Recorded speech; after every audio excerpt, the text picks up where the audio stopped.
Welcome back to the Ride and Laugh podcast. If you love mountain biking, you are in the right place. Picture your last really fun group ride. You're back at the parking lot. The stoke is high. Everyone's talking about bikes, tech, nutrition, jumps, drops. That's what we do here every week on the Ride and Laugh podcast. You love bikes. We love bikes. Let's drop in. Sage, how are you? I feel like we're on the opposite side. Ain't I usually on that side? We're usually on opposite sides of the country. Oh, yeah. So I don't know what you're talking about. But once again, if you're not watching on the YouTube, we are in Arizona. We are doing an update. We're keeping our podcast going. Yes. We are having a ton of fun. Yo. Lots of so much progression. Just progression and fun and not getting the two mixed up, you know, like not having the pressure of I need to be able to do this or the ride's a failure. Yeah. Oh, so true. So true. Actually, I was just talking to you about this, about like the pressure to kind of keep up with Joe or Jeff or whoever I'm riding with. Chris, you know, yesterday I did a ride with Chris and it's like, I'm not them, and just do your ride and that's okay. And that's fun too. You know, actually trying to keep up with someone almost isn't fun sometimes. You know, you get yourself into a situation where you're like, oh, am I going way too fast and I can't control it? Yeah, it's an interesting predicament. That comparison is the thief of joy motto is so true in mountain biking, certainly in life, you know, like keeping up with the Joneses and all that sort of thing. Yeah. What does it really get us? You know, to be able to hold someone's wheel. If you're having fun, then great. Sure. But if you're judging yourself like, oh, I'll never be that fast, or you start to not have fun because you're picking bad lines or you're forcing it and it's getting sketchy, there's a line there. And like you said, we're riding with some really, really fast and talented riders here in Arizona. A lot of the guys that I ride with regularly here are really good riders. Yeah. It can kind of mislead you into thinking that I have to be that fast in order to have fun because these guys are so fast. Yeah, I would agree. I mean, there's a lot for me. Not only am I riding with people that I'm not as familiar with, but I also don't know the terrain. I don't know the I almost said trails. You know, there's just so many different things that I have to have grace for myself. And it's like, dude, you're on vacation. You just started working out again after a long winter. Like, there's all these things. Grace. And you're absolutely slaying it. Like, it's really interesting to hear you say that, oh, you know, like, I have to give myself grace because I'm not as fast as some of these guys. When I see you riding and the level of your riding, the tech, the features that you're checking off, your comfort level on like some really, really high consequence, really high level tech is unbelievable. Your jumping's been unbelievable. And yet you're still saying to yourself, well, I'm not as fast as these guys, even though I'm riding great. Yeah. I mean, it's not a negative. I'm not saying it as a negative. In fact, I might never want to be that fast. Like, we were also talking about this, about like where our goals were when we first started riding. You know, I consider myself a fast downhiller, and that's what I wanted to do, is get faster on the downhill. Now I'm getting a little bit older. I have less of a need to go really fast. I do want to get faster. I do want to be more flovacious on the trail. Like, I do want to be more dynamic, but speed isn't the be all end all for me. You know, I'd rather find beautiful lines on the trail. I'd rather get smoother on the trail, you know, and I don't know. It's a different take on it, I guess. It's whatever fun. Yeah. I mean, because of this whole journey that I've been on with hitting the deck a little bit more than I want to, of course, nobody wants to hit the deck at all. No. So, you know, but the whole jump journey and everything. And I've always found myself putting pressure on rides that, you know, and it's just not fun. Yeah. It's just not fun. This is not a job. You know, mountain biking is fun. And so going in with no expectations, you're going into these rides with no expectations, and let's just see what happens. It could never be more apparent to me that when we go into, whether it's life or a ride, we go in with no expectations and just see what happens and be open to it. Keep staying present. You know, anytime my mind wants to keep going forward to planning, or what am I going to do next, or what's coming up next, thank you. That's a clear sign that I am not present. Yeah. And just move back to right now and trust it. And let's just do right now. Yeah, I know. We had one of those rides today. Yeah. So we're kind of burying the lead. What I really wanted to talk about today was we figured out jumping. I figured out jumping. I mean, this is the clickbait, you know? Like, what an awesome experience. We went back to the Estrella foothill jumps, Yes. which are really well-built progressive jumps. Yeah. And I know have you been brainstorming ways to get through to me? Because every time that we go back, you're like, I have an idea of something I want to show you. I have been, yeah. Every day that we would go there, you know, and we'd slowly be working on stuff, and some things work and some things don't. And, you know, it's kind of that's what coaching is, like figuring out who it is that you're coaching and then what works for them. This is a little bit weird because we're like best friends. So it's like kind of weird. You know what I mean? Because there's a dynamic here, you know? You thought we were best friends? That's awkward. There we go. Sorry, all my other best friends listening. But you know what I'm saying? It's harder for sure. It's a lot easier when you don't know somebody. In my mind, when you're giving me instruction, because we're so familiar, it's very easy. It's like, you know, listener, when you're talking to a loved one, whether a husband or a wife or a sibling, or they're talking to you, a lot of times it's very easy to dismiss or not hear the message. And I've had that happen with you many times where you're like, I've been saying that. Yes. And then Rob Drew mentions it to you once on the trail, and then suddenly you're listening, you know, and then like, yeah, I guess you have, you know? Yeah. And so like, I really, as you were giving me pointers and as you were coaching me and making suggestions, I really made a conscious effort to think, what if I was paying this guy $200 to take me out and teach me how to jump, and just listening? Yeah. And that really was helpful. So I was really trying to let go of any of our familiarity and comfort, and just like, what does Sage have to offer? Because here's a guy who's doing it correctly and learned. Yeah. Not just still learning, knew how to do it. Yeah. But broke it down and learned. Yeah. Yeah. Well, we figured it out today. We've slowly been putting all the pieces together. Mm-hmm. And man, did you kill it today. Big Dude. Breakthrough. Big breakthrough. Yes. They're Lippier jumps. Yeah. And for anyone that's newer to the podcast, I've been going back on the bike. And, you know, if you picture the bike going up the ramp or up the jump, I've just been riding it. And, you know, and going further back. Yes, and I'm just going further back. And today, Sage showed me, and when you showed me, actually like had me get up on the bike, that it was propped up onto we propped it up on a bench seat. Right. So there's like these park benches. Right. I had you place your front wheel on the bench, had you grab your brakes, and then had asked you to step on the bike while I held it upright. And then I asked you to go from a crouch position to standing. And then you got to see what it was actually like to have the bars really close to your body. Yeah, when you're in the air, that's what we mean when we want to stand up in the jump or stand up to the jump, that you should be like that, you know, and you should be able to see your fork. And let me tell you, everybody, like, I've seen people do that online, on videos. I've seen coaches like do things like that where they're like, you know, I've never done it. And I've always just been like, okay, I think I understand what they're saying. Until I actually got on the pedals and stood, and it was it was awkward. Oh crap! Yeah, like, you have to hold the bike from tipping over. Yeah, but like, I was like, oh, I'm really standing up with the handlebars in my hips. Yeah, it's very experiential, and I'm looking down, and now I'm seeing the logo, the pivot logo on the front of the bike, and that's what people have been telling me. Yeah, you want to be so far forward that you can see the logo, and I didn't really understand. I didn't really understand. You'd be like, I just thought I was like, you know, we talk about breaking the glass, which is a great tip from Josh at Slanted Ground. But it's like breaking the glass in this stand-up kind of way. And I think it was another tip that you said you got from Josh, was if you're jumping from the ground, right, then you're just jumping up. You're not like, if you're running up a ramp, you're not going to like lean backwards as you're running up. You're going to lean forward. Right, yeah. And jump same with straight jumping. off. Yeah, same with jumping. You're going to jump up and forward, yes. So suddenly, like, and I said this to you, I said, there's going to be a tip. There's going to be something that's just going to click in my mind. Yeah. And up until that point, it wasn't there. I was using all these different like mantras and techniques. Yeah. So now I'm approaching the lip of the jump, and I'm standing straight up, like I'm going to be able to just jump off the jump. Like the bike isn't even there. That's right.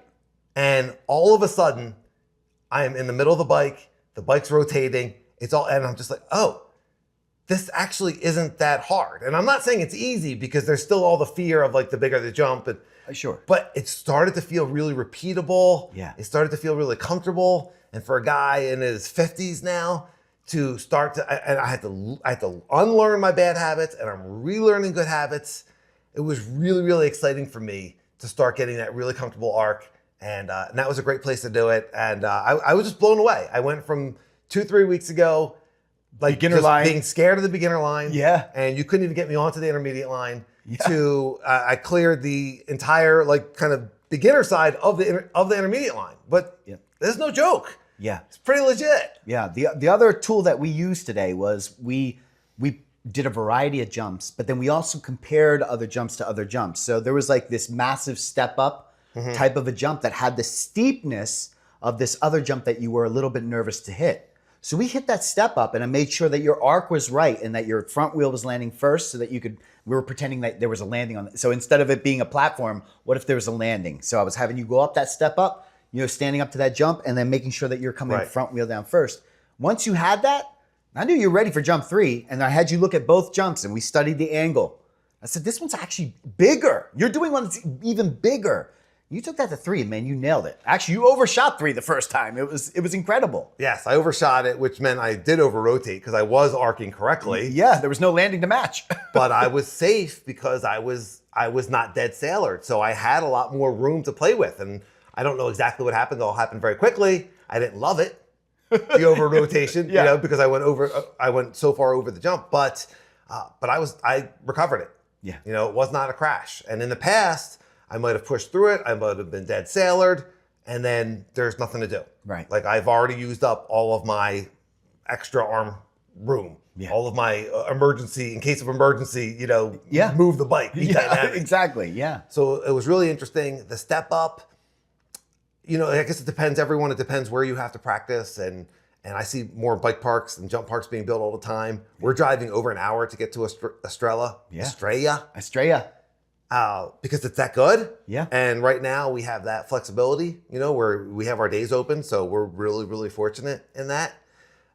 But that step up, once I had the confidence to hit the step up, it's really big. Yet it doesn't land. The landing is right there. Yeah. The top. So, yeah. So like step ups look scary, but when you start hitting them, they're not.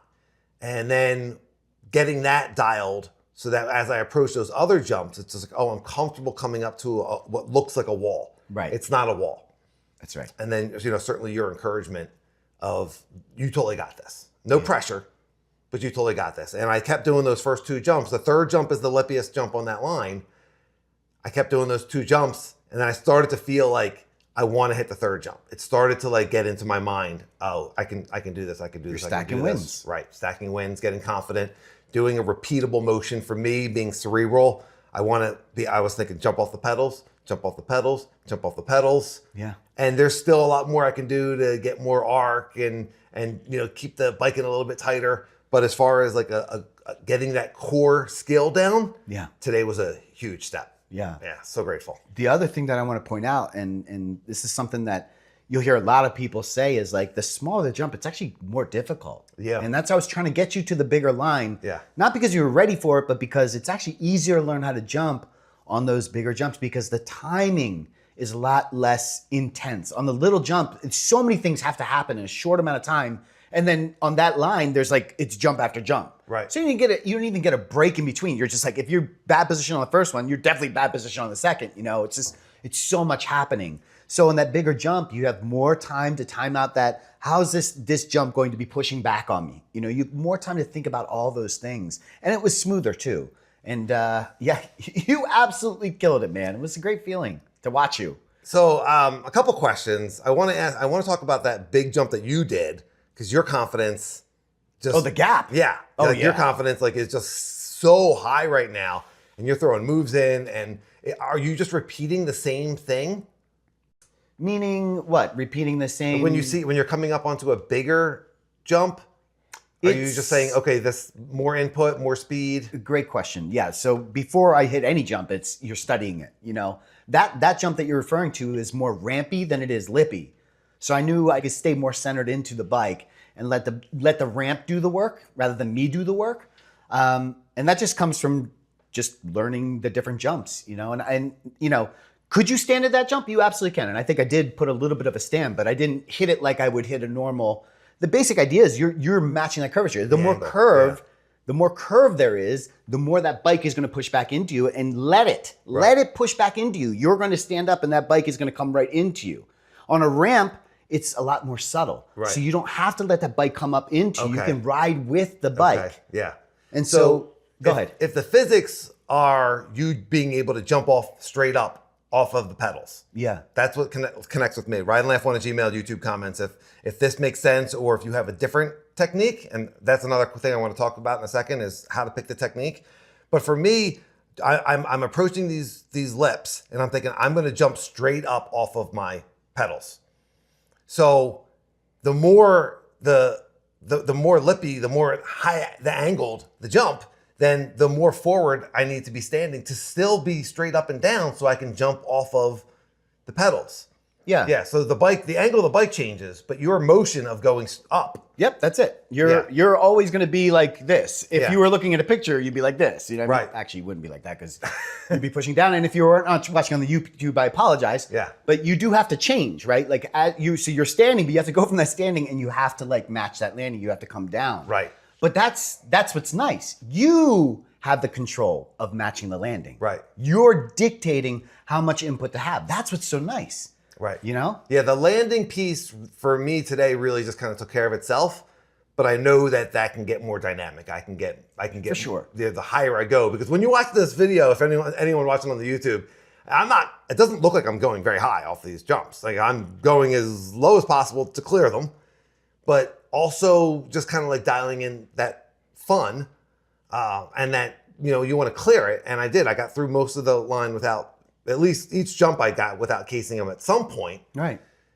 Going higher would be more fun. Sure. Yeah. Of course. Yeah. Of course. I mean, the video, obviously, GoPro effect, one, right? That's one. But also, like, that's not accounting for how much distance your eyes and your brain are traveling. You're going from attack position on the ground, and you're standing on top of that and jumping. So you're going from, 2 or 3 feet all the way to like 10 feet. Yeah. Your bike may not leave the jump that far, but the amount of distance your eyes and your brain travel, so it feels like a lot. Yeah. And it is a lot. Yeah. Don't discredit yourself. Like, it may not look like much to other people looking at it, but for yourself, you're like, oh my God, I traveled a lot higher than where I started. I like that, because I was trying to pull a picture out for Strava of like me in the air, and they all look like my tires were like just barely off the ground. Yes. Look at that. It felt like a lot more. Yeah. But you're right. From where I started from where my head starts to where my head finishes. Yes, it 6, 7 feet. Yeah, man. Yeah. And getting the physics right for that bike to arc over the jump is a big deal. The other, bouncing into the jumps. Oh, getting that timing right. And that's something I know some of our listeners aren't into jumping yet. I'm telling you, if I can relearn how to jump, anything is possible. Like everyone can learn this. I can't recommend Trail Sage as a coach enough. Oh. But and if you don't have access to Sage, move, I would say. Oh, move to some place where Sage is. He's in Arizona or he's in Pennsylvania. Hire him, fly him out wherever you are, especially if you're like in Whistler. I think, would you be open to that? Oh, man, yeah. If you're going to send me out there, yeah. Bring him out for a week with you. Yeah. Oh, yeah. Please. Yeah. Yes. Thank you. Yeah. You do have to buy him quite a bit of rice and sardines. I know from experience. I think getting a coach is I think it's a great idea. Yeah. The other thing that I'm really curious about, we're going to do a lot more rides while you're out here for a couple more weeks, hopefully. Yeah. And how is this going to translate on the tech trails?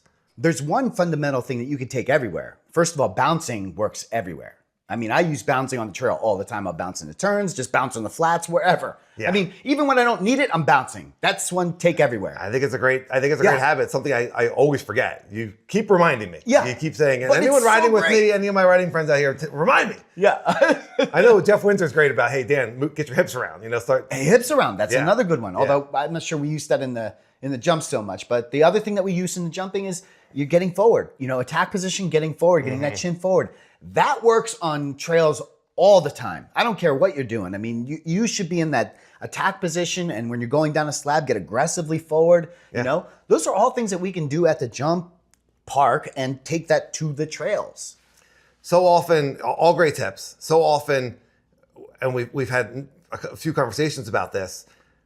we don't want to practice the things that we really like. We just want to go out and ride. And that's fine. Ride and Laugh 1 at Gmail and YouTube comments. If you just want to go out and ride, that's fine. Yeah, nothing wrong with it. And when I used to be like, when I ride, I'll work on these things. But there was very little time that I would set aside where I'm just going to work on this. And it's probably worth it. It's probably going to make a huge difference in your riding. If like we went and rode the same jumps for an hour and a half. I mean, they were several different jumps. But not just that, but we went there twice this week, and we've been there 4 times, or at least to a jump place 4 times in the last 2 weeks. Right. That's what it takes. And look at how good you felt today. Yeah. When you hit the full, I forget the 3rd jump, you hit the full line. That's all 5 jumps, and the last 2 are pretty big, dude. Mm-hmm. Think of how good that felt. That doesn't happen if you're not putting in the work. Yeah. Oh, I'm just going to go ride. Well, every time you just go and ride isn't enough for you to actually learn the proper skills and learn how it feels. Go through all the things, all the feelings, that go into the fear, the success, the oh my gosh, like you don't get all that without practice. Well, it's nice having riding friends that can give you input. It's nice having a coach if you can. If you don't have a jump park available and you get a little kicker ramp, use that. Yes. Record yourself, see what you look like. There's different ways to do this. Ride and Laugh 1 at Gmail and YouTube comments. But it's absolutely a testament that anything is possible, from the way I was jumping a month ago to what I'm starting to unlock now, and just having fun with it and going with the flow. No pressure. Whether I was doing the first 2 jumps before, whether or not I was going to get that 3rd jump today, you knew I could, but there was no pressure. And it's just, do I feel it? Do I feel it? Staying present. Okay, yes, I'm ready. Yeah. And if you're not present and it doesn't feel right, then we don't do it. Yeah. We don't do it. We're just out here to have fun. We're riding bikes. Not only don't do it, but let it go. Don't give yourself a hard time about it. Mm-hmm. Whatever. Who you started this conversation of dying in approval. Who cares? Who cares? Yeah. Like, no one cares. Yeah. Yep, let it go. Yeah. No one cares. Let it go. Ride and Laugh 1 at Gmail. That's on the t-shirt. YouTube comments.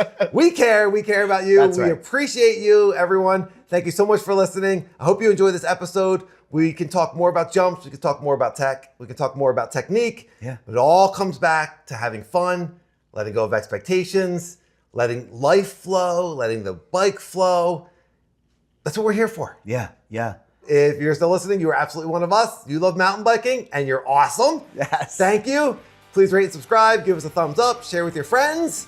Leave us a comment. Ride and Laugh 1 at Gmail or on the YouTube comments is even better. Mm-hmm. Thank you, everybody. Have a great week and a great week of riding. Ride and laugh. I'll see you, everyone.